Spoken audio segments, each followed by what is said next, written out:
Hello, ladies and gentlemen. This is Ukrainian talk show on Pod TV. My name is Sasha Star, and we have today Dr. Jonathan Lockwood. Welcome to the show, Jonathan. Yeah, thank you, Sasha. Glad Great to be to here. have you. And Ivan Kucherenko from Kyiv, Ukraine. Welcome to the show, Ivan. Hello, Sasha. Hi, Jonathan. Hello, everyone. You. And you told us that you have an amazing video for today. Let's start with that right away. Yeah, let's start.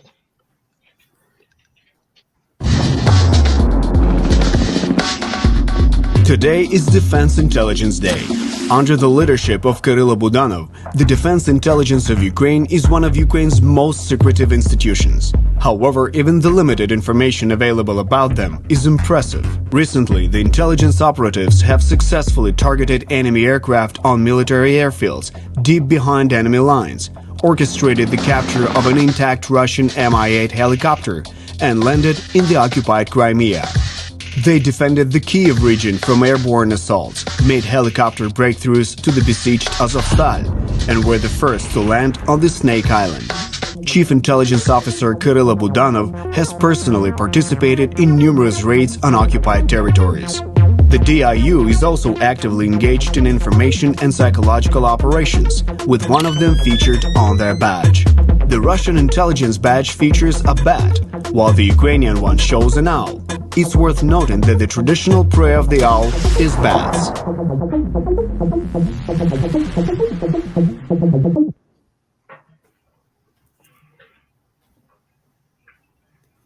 Well, you tell me, the army, the country that has units like this, can be defeated?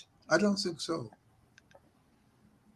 Yeah, I agree, but unfortunately, they're not such numerous because we've got several hundred thousands of such special tasked officers. Then probably we could already won this war, but they are not numerous, but they're very effective. And the recent issue with the capture of that Mi-8 aircraft with one Russian pilot actually seized it from the Russian air fleet and just flew over the border. I've watched the interview with him, and also the Defense Intelligence. They've published a movie downed pilots of Russia. It's called "Сбитые летчики России." It's on YouTube, and I hope it's available with the English subtitles as well, because it's in Ukrainian. But I really advise you to watch it. It's just incredible and shows how effective our servicemen are against the Russian aircrafts. Despite that, Russia announced in the beginning of that invasion that they've destroyed all Ukrainian air defense systems, and it was really safe for Russian pilots to fly over Ukraine. And all those Russian, not just lieutenants, but colonels, even colonels, they were in such rush for easy awards that they decided to fly over Ukraine to bomb Ukrainian cities like they did it in Syria. And then they were just downed, they were captured, a lot of them were killed, and Russia lost, despite the big number of aircraft, including modern aircrafts, they lost a really big number of senior pilots and senior officers. So this was a really good result. And after that, they were afraid of flying deep into the Ukrainian territory. They are doing some missions on the front lines. They dropping some bombs, but they don't fly behind the front lines, and they not attack the Ukrainian cities with aircraft. They attack them, unfortunately, with missiles, but if they had the possibility to bomb Ukrainian cities like they were doing in the beginning of the invasion, or Chernihiv, Kharkiv, then probably we had the same situation as in Syria, in Aleppo, when they completely razed all the cities. The only two cities, Ukrainian significant cities, which Russian razed like they did it in Syria, they were Mariupol and Bakhmut, because they completely destroyed them using the aviation and bombs. That will bring us, Jonathan, that question definitely will be for you. So I don't think you're surprised, because that's something what we touched on Tuesday in our program. We were discussing about, remember our old friend, Professor John Mearsheimer, where he evaluated why Russia will defeat Ukraine and will destroy it and put it in rubbles because of two factors. Number one is manpower. Russia has 4 times as big, if not 5, manpower as Ukraine. And second of all, artillery, which is queen of the war, and they have 10 times as big artillery as Ukraine. But what we just discussed, sometimes the quality takes over the quantity. Jonathan, what do you think in that regard? Well, I tend to agree, because the Russians have already gone through the best quality forces that they have, and the replacements that they are putting into the fight are of lesser quality. And that catches up with you eventually, especially if they're looking. The Ukrainians are wisely focusing on counter-artillery and counter-battery operations, which are steadily reducing the number and amount of Russian artillery systems that are available for them to conduct any kind of offensive operations. And as far as air defense, the Patriot anti-missile systems, keep in mind, Patriot was originally designed to be the ultimate aircraft killer. It was because its missiles intercept at a speed of Mach 6 plus, over 6 times the speed of sound, and they can execute up to 30 G turns, faster and more maneuverable than any aircraft that exists. So Russian aircraft have to not only worry about normal air defenses, which are pretty formidable, but if you throw in Patriot, which can intercept any aircraft that exists, then the air defense environment for Russian aircraft over Ukraine becomes prohibitive. And so they are forced to stand back, to stay back. And that limits their ability to conduct offensive operations over Ukraine. In the meantime, the Ukrainians operating under their air defense umbrella, they are steadily making forward progress, incremental but steady forward progress in their offensive to cut the link between Russia and Crimea. That is still making progress. It is still moving forward, although not at the pace or the speed which certain Western experts would be, from their armchair positions, are coming to expect. They forget that Ukraine is operating under conditions somewhat similar to that of Great Britain during World War II, when it had its own manpower shortage to worry about. And they had to be relatively conservative in their choice of operations against Nazi Germany, because they simply could not afford to throw manpower, masses of manpower. They didn't have them. So they had to be very wise and judicious. That's why Churchill favored a more peripheral strategy versus Nazi Germany, versus going straight across the channel, because they were relying on the Americans to supply the manpower for that.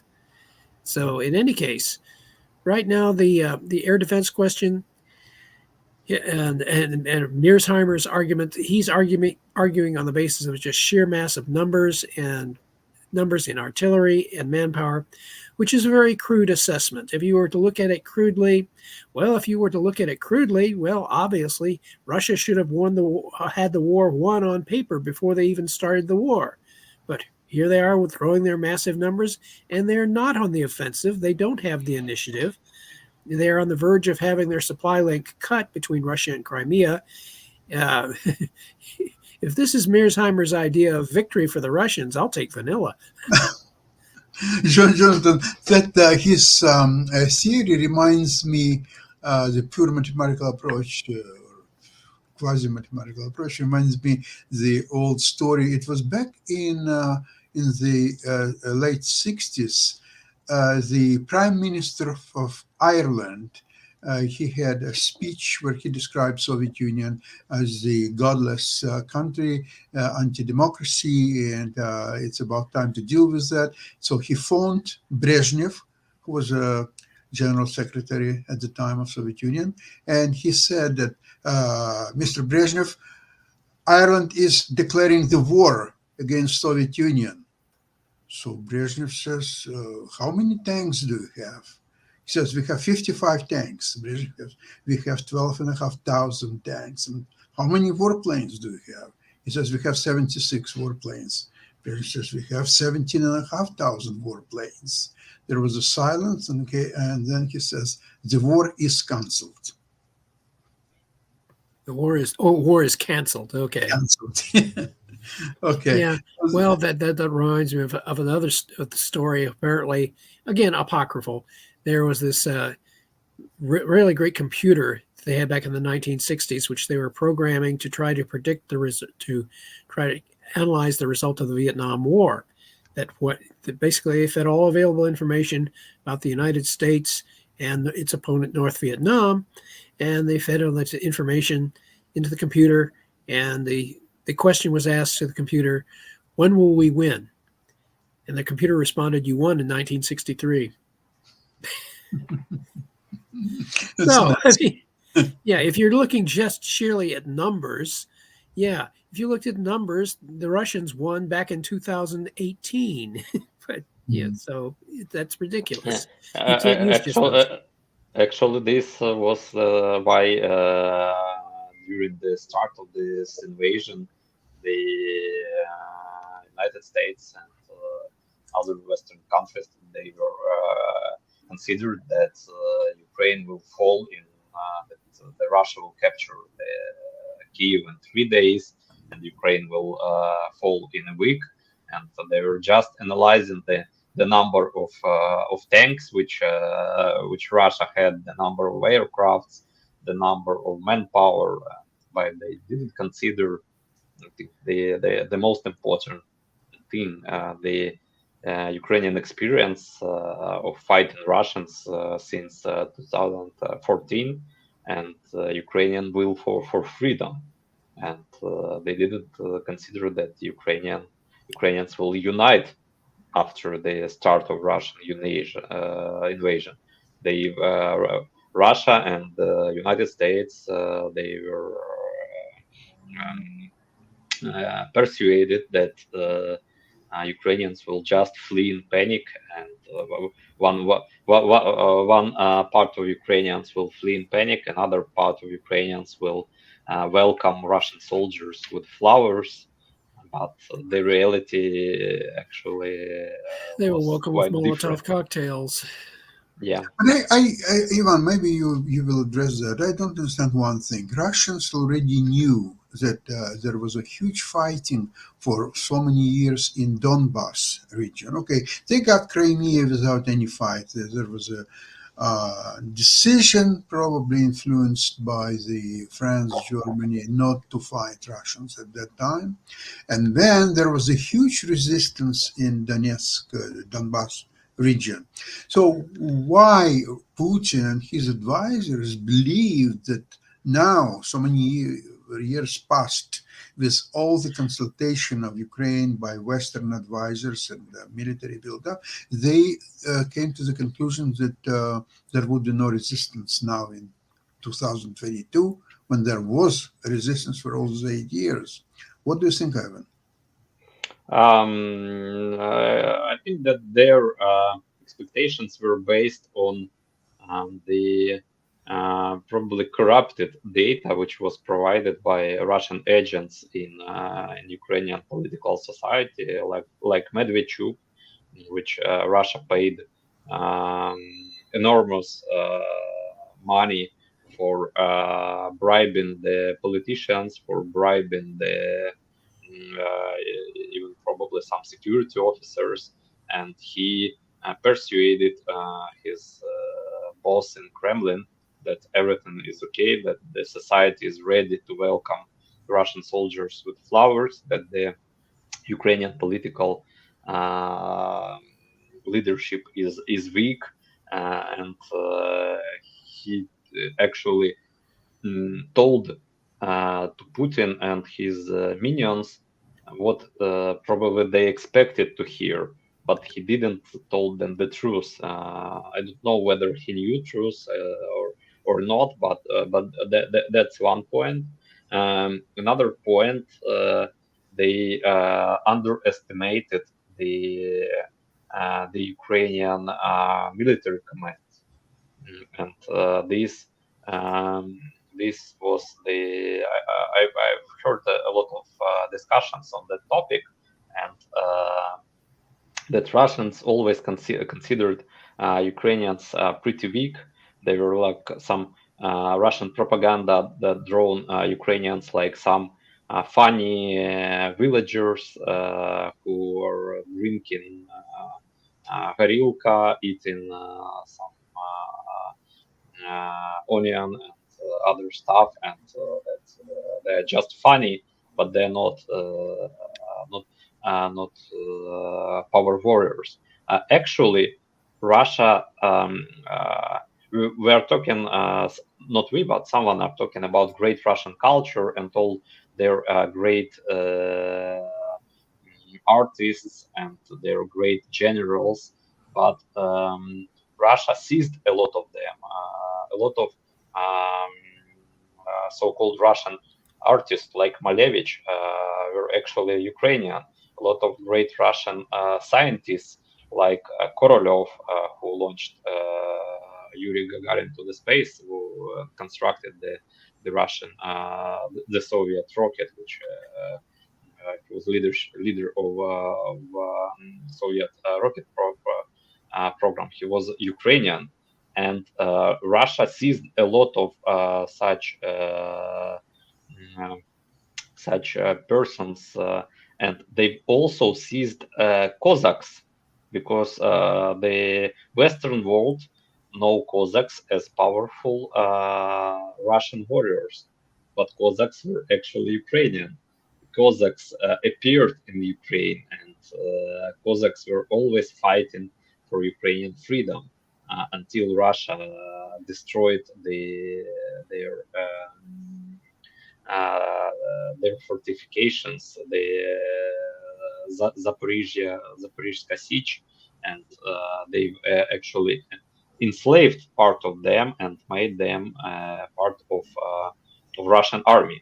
Like now, what now Russia is doing, they're recruiting soldiers on occupied Ukrainian territories in order for Ukrainians fight against Ukrainians. And my own relatives in occupied Luhansk, they're hiding in their homes. Man, they can't go on the streets because otherwise they will be just captured and returned into soldiers. They using power to make Ukrainian population on occupied territories fight against the Ukrainians. And, they not always Ukrainian population, Ukrainian men on occupied territories can't refuse it, because otherwise they can be killed or they can be imprisoned. Russia is frightening their relatives and all that stuff. So coming back to your question, I think that Russia in the end appeared the victim of their own propaganda, and that's why the reality was quite different for them. Another question is why they didn't stop when their blitzkrieg failed. This is actually the open question. Well, there were some attempts to finish the conflict. I think a month after it started, sometimes March, maybe April of last year, and they just couldn't agree on the terms. And then, while they were talking, Bucha and Irpin, this tragedy happened, and after that, there could be no more any negotiations. That's from what I know. And now I would like to actually, gentlemen, you mentioned the Ukrainian advancement, although somewhat slow, or at least slower than we want it to be. But I noticed the commentaries in Western press and US including, they're changing actually quite a bit. Did you notice that? Yes, I have, especially the most recent interview with the one of the chief analysts at the Defense Intelligence Agency. Now, the Defense Intelligence Agency, where I used to work at one point, they are charged, especially during the Cold War, they are charged with analyzing the military capabilities, doing military political assessments, although they have other departments.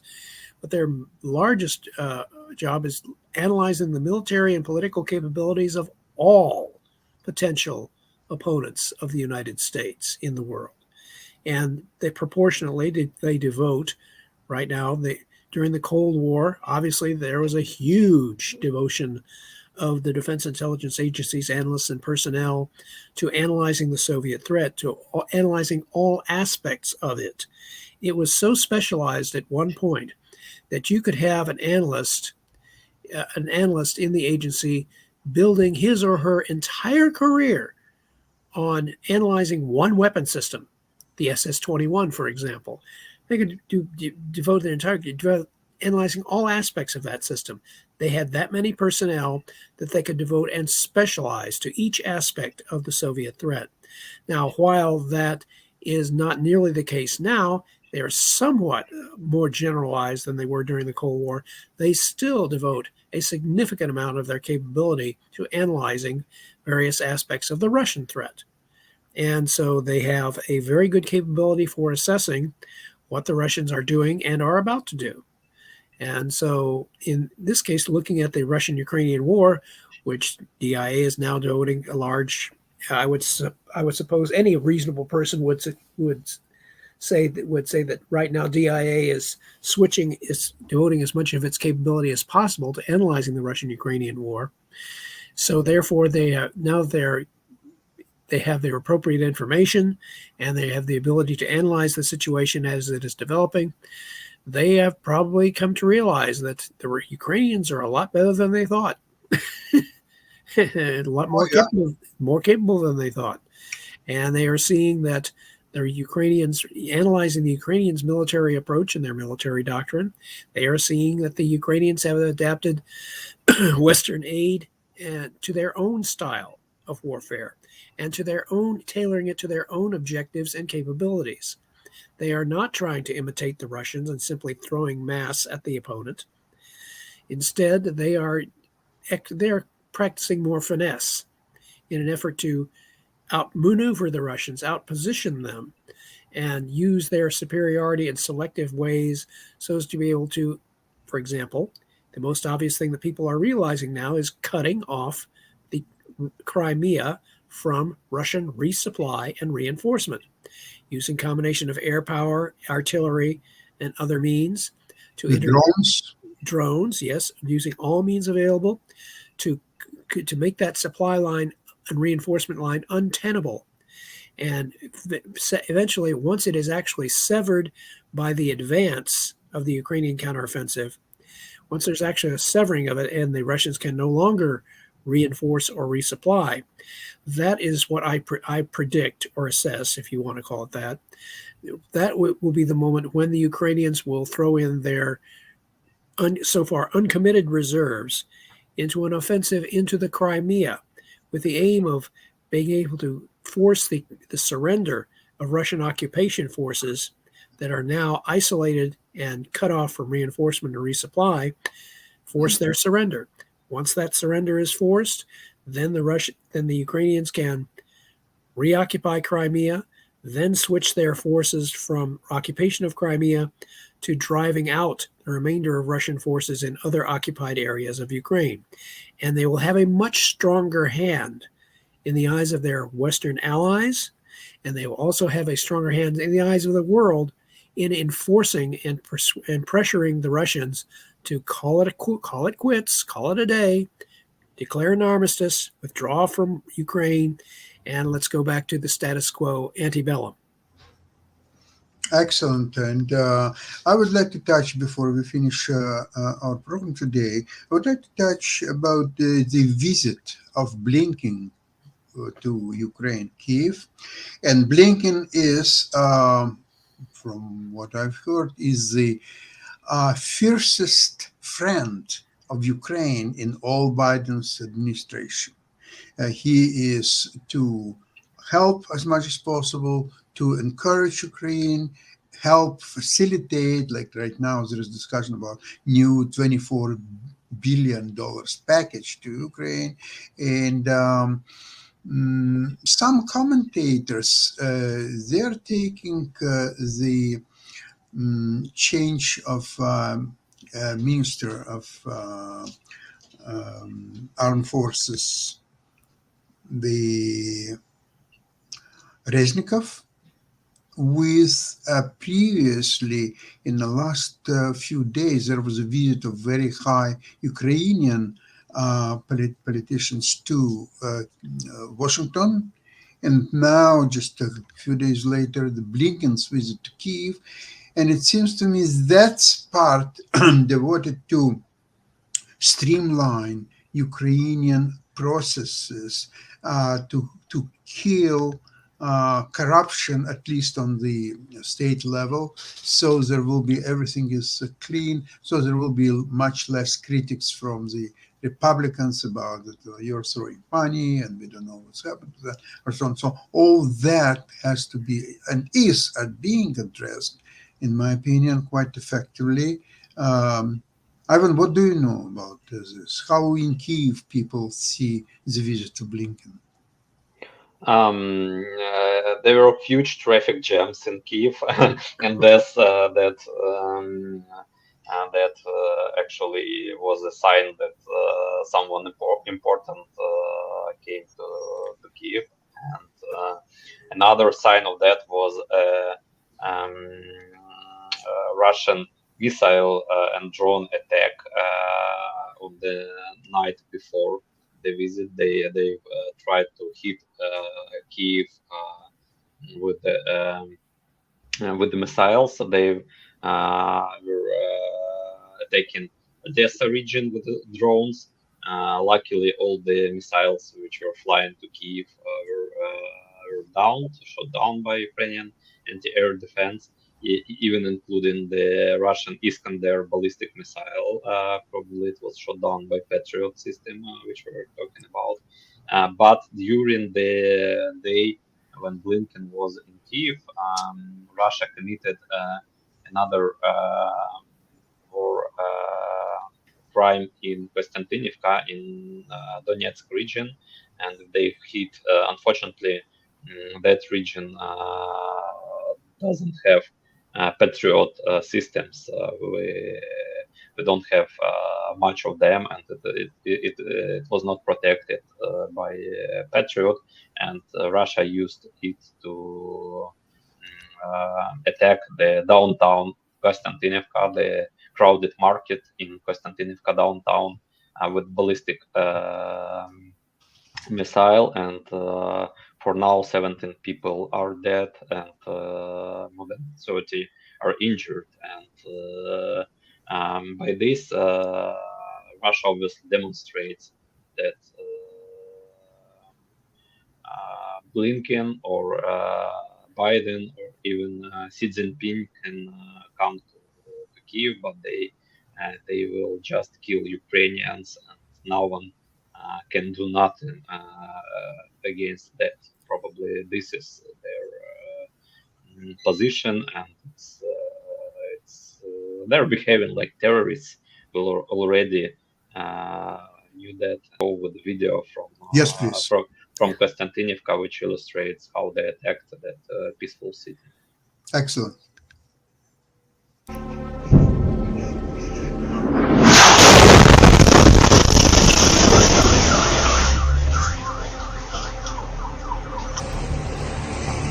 Ось прильот, арта російських окупаційних військ. Сьогодні влучання на центральному.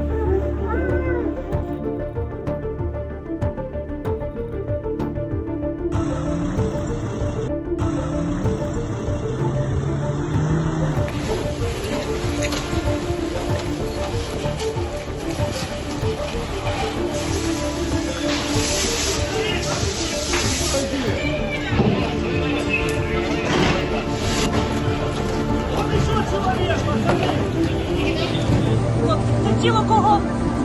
Тіло жінки.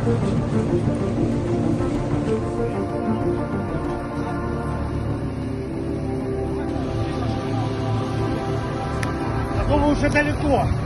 Там машины нет.